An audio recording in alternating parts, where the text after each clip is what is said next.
और राष्ट्रीय पिछड़ा वर्ग मोर्चा के अलावा वाम से भारत मुक्ति मोर्चा, बहुजन क्रांति मोर्चा, राष्ट्रीय मुस्लिम मोर्चा और तमाम जो हमारे संगठन है, भारतीय विद्यार्थी मोर्चा, युवा मोर्चा, बेरोजगार मोर्चा, राष्ट्रीय किसान मोर्चा, राष्ट्रीय मूल्यवासी महिला संघ और तमाम संगठनों ने इस अधिवेशन को सफल करने के लिए प्रयास किए। उन सभी को भी आभार धन्यवाद देना चाहते हैं।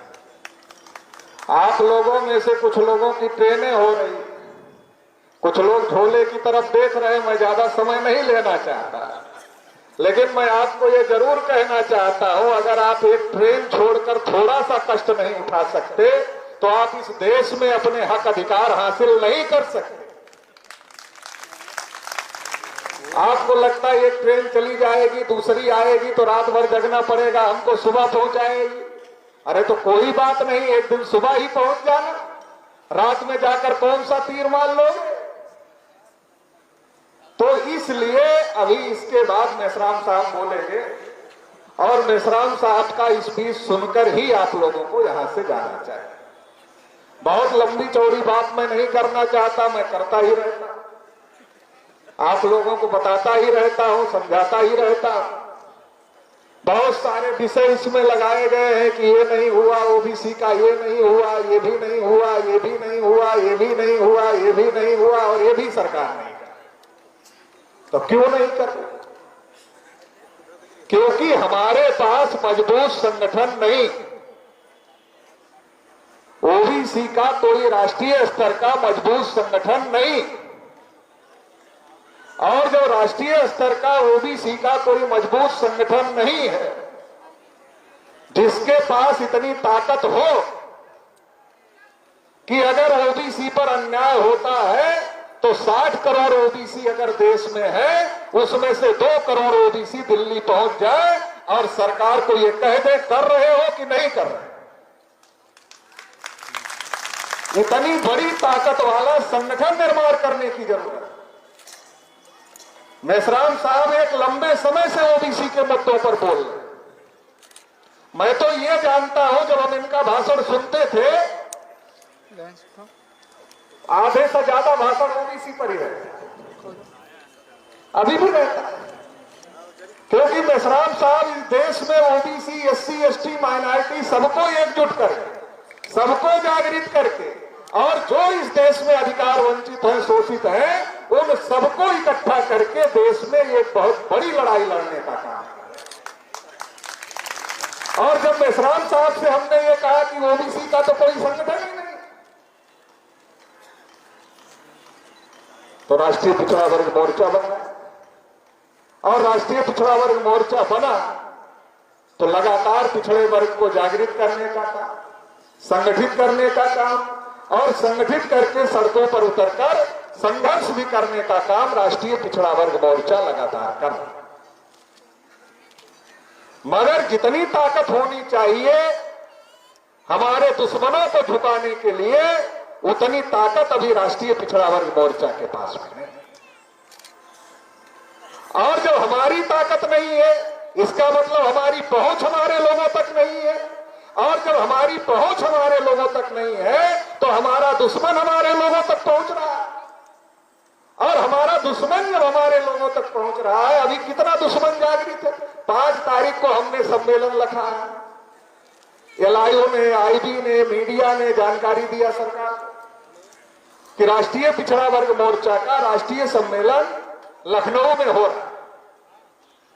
बीजेपी वालों ने प्लान बनाया कि लग रहा है उत्तर प्रदेश में ज्यादा ओबीसी जागृत हो जाएंगे क्या।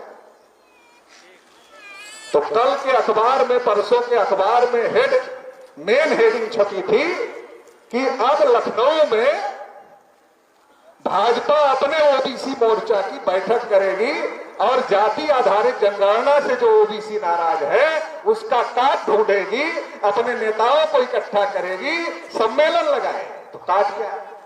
उसमें लिखा था फला मौर्य आएंगे, फला पटेल आएंगे, फला निषाद आएंगे, फला राजभर आएंगे। तो ये काट क्या? काट ये नहीं है कि आपकी समस्या का समाधान किया है। अगर सरकार ये काट निकालती कि चलो इनकी गिनती नहीं हो रही है, इनको संख्या के अनुपात में हिस्सेदारी नहीं मिल रही है, इनको हक नहीं मिल रहा है, अगर सरकार ये काट निकालती तो ठीक था, मगर सरकार क्या काट निकाल रही है?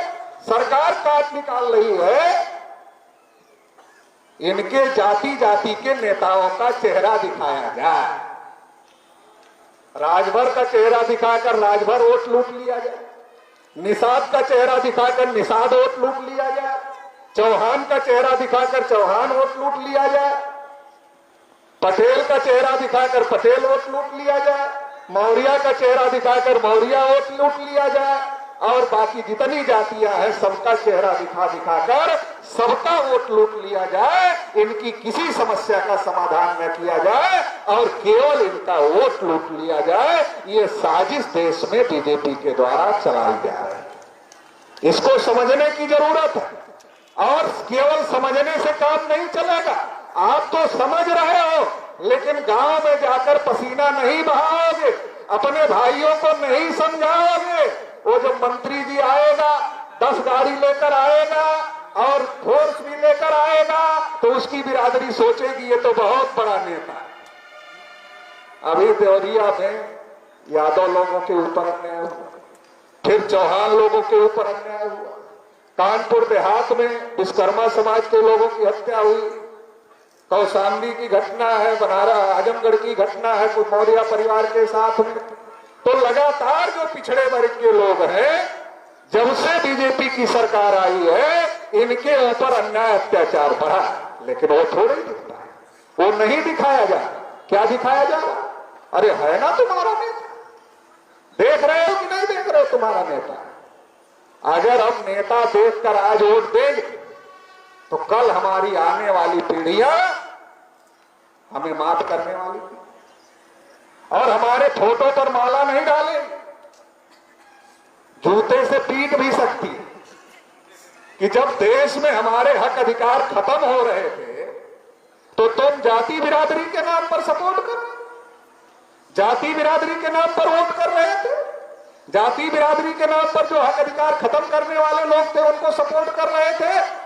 तो आने वाली पीढ़ियां फोटो तो नहीं लगाएंगी, अगर फोटो होगा तो मां जान लो उस पर जूता चलाने का काम जरूर करेंगी, इसलिए सचेत हो। फिर अगला कार्यक्रम भाजपा ने घोषित कर दिया अगले महीने, कितनी तारीख को? 23 तारीख, 23 जनवरी को शायद राम मंदिर का उद्घाटन।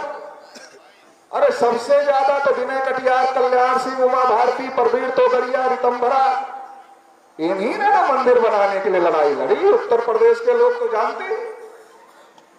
अरे लड़ाई लड़ी तो ट्रस्ट में घंटा बजाने के लिए भी रखा क्या इनको? अरे घंटा बजाने के लिए भी मंदिर में नहीं रखते और तुम मंदिर पर वोट करना चाहते हो। जब मैं फैजाबाद में एक दिन कार्यक्रम में था तो पटेल जी स्टेज से बोल रहे थे, बोले जब कटियार को नहीं रखा उसमें ट्रस्ट में तो मैं कटियार के घर गया, कटियार को पूछा कैसा लग रहा है जब शिलान्यास में नहीं बुलाया उन्हें, तो कटियार ने कहा बहुत खराब लग रहा है। तो बोलते क्यों नहीं? तो ये नहीं बताया कटियार जी ने क्यों नहीं बोलते। अब बोलेंगे कैसे? सुप्रीम कोर्ट ने कहा बाबरी मस्जिद गिराना गलत था, बाबरी मस्जिद गिराना गलत था, लेकिन राम मंदिर वहीं पर, यही ना कहा सुप्रीम कोर्ट ने। अब जिन लोगों ने मस्जिद गिराई है, तलवार तो लटकी है उनके ऊपर, अगर वो बोलेंगे तो उसी केस में अंदर डाल देंगे।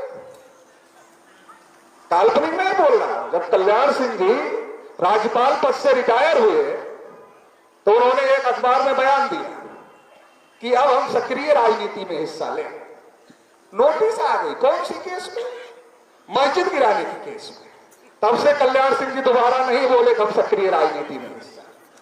मध्य प्रदेश में उमा भारती जी को बिठाकर रखा गया, कोई नहीं पूछ रहा उनको बीजेपी, मगर चुप है, ज्यादा नहीं बोलती। कभी कभी बहुत गुस्सा लगता, थोड़ा बहुत बोल लेती, ज्यादा नहीं बोलती, विद्रोह नहीं करती। क्यों नहीं करती? पता है मस्जिद गिराने वाले। तो जो इस लड़ाई में जाएगा वो बुरी तरीके से फंसेगा, कभी भी बाहर नहीं निकल सकता है। आखिरी बात कहकर अपनी बात समाप्त। इस प्रकार की बात में हम क्यों फंसते? क्योंकि हमें दोस्त और दुश्मन की पहचान है। घोड़ा और घास की अगर दोस्ती होगी तो घास को फायदा होगा कि घोड़े को फायदा? अरे घोड़े को जब भूख लगेगी तो घास तो खा जाएगा, घास खत्म हो जाएगी। घोड़ा घास की दोस्ती चलती नहीं है, सांप नेवला की दोस्ती चलती नहीं है। बाबा साहब ने कहा चींटी हाथी की दोस्ती नहीं चलती है, शेर और बकरी की भी दोस्ती नहीं चलती। उनको जब वोट लेना होता है तो भाईचारा बनाते हैं, तो पहले भाई बनाते हैं, फिर चारा बनाते हैं, फिर हजम कर जाते हैं। हमको पता ही नहीं चलता कब हजम हो। तो इसलिए न भाई बनना है और न उनका चारा बनना है, ये बात तय कर। न भाई बनना है उनका और न उनका चारा बनना है। अगर ये बात तय कर लोगे और अगर ये बात हम अपने समाज को समझा दें तो हमारा समाज उनके चंगुल से निकल सकता है। फिर अभी हमारे आईएएस महोदय कह रहे थे, जज साहब कह रहे थे, सभी प्रकार की गुलामी से जब ये दोस्त और दुश्मन की पहचान हो जाएगी तो जहां जहां दिखेगा वही वही निकलेगा। ये पहचान बहुत जरूरी है।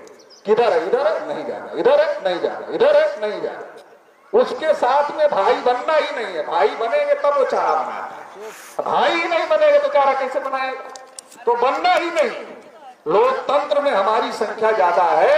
अगर हम वंचित समूह के लोग, ओबीसी, एससी, एसटी, माइनॉरिटी के लोग इकट्ठा होते हैं तो 90% से ज्यादा हमारी आबादी है।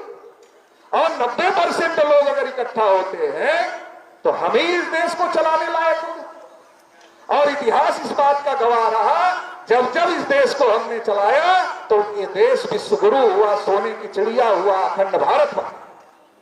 और जब जब इस देश की सत्ता इन लोगों के हाथ में गई तो हंगर इंडेक्स जो आया है ग्लोबल, उसकी रिपोर्ट देख लो। टीवी चैनल वाले हमें कह रहे थे पाकिस्तान भूख से मर रहा, बांग्लादेश भूख से मर रहा, नेपाल भूख से मर रहा, श्रीलंका भूख से मर रहा। और ग्लोबल हंगर इंडेक्स ने क्या बताया? अरे सबसे ज्यादा भूखमरी तो भारत में है, इससे अच्छा पाकिस्तान है, नेपाल है, श्रीलंका है, बांग्लादेश है। भारत सरकार ने कहा गलत है। अरे गलत कैसे है? तुम्हारे ही आंकड़ों के आधार पर तुमने रिपोर्ट जारी किया। गलत कैसे? तुमने जो आंकड़े घोषित किया उसके आधार पर ही रिपोर्ट जारी किया, तो गलत कैसे? तो हमें समझने की जरूरत है और इस देश को हम चलाएंगे तो हमारी समस्याओं का समाधान होगा। इसके लिए हम लोगों को एकजुट होने की जरूरत है, इसके लिए तैयारी करने की जरूरत है। जो देश भर से हमारे कार्यकर्ता है उनको ये कहना चाहते हैं कि अपने राज्य में, अपने जिले में, अपने कमिश्नरी में, तहसील में, ब्लॉक में, न्याय पंचायत में, ग्राम पंचायत में संगठन बनाइए। संगठन में शक्ति है, बिना संगठन के कोई शक्ति नहीं है। समाज हमारा बहुत बड़ा है लेकिन शक्ति हमारे पास क्यों नहीं है? क्योंकि संगठन हमारा कमजोर है। समाज बड़ा है, समाज में साधन संसाधन भी है, सब कुछ है, लेकिन संगठन कमजोर है, इसलिए लड़ाई कमजोर है। इसलिए संगठन को मजबूत करिए। अगर संगठन मजबूत होगा तो लड़ाई मजबूत होगी। जैसे आज कोई पॉलिटिकल पार्टी जाति जनगणना को दबा नहीं पाए। क्यों नहीं दबा? जितना ताकत है राष्ट्रीय पिछड़ा वर्ग मोर्चा की, वामसेव की, भारत मुक्ति मोर्चा की, बहुजन क्रांति मोर्चा की, उतनी ताकत से हम लोग लगातार उठा रहे हैं। इसलिए हर पार्टी को बोलना मजबूरी हो गई है, लेकिन इतनी ताकत पर्याप्त नहीं है। ताकत तो इतनी होनी चाहिए, गला पकड़ ले। कर रहे हो कि नहीं कर रहे? इतनी ताकत निर्माण करने की जरूरत है। तो ये ताकत आप लोग निर्माण करेंगे, संगठन को मजबूत करेंगे। इतना ही इस मौके पर कहते हुए आप सभी लोगों ने मुझे सुना, इसके लिए बहुत बहुत आभार, बहुत बहुत धन्यवाद।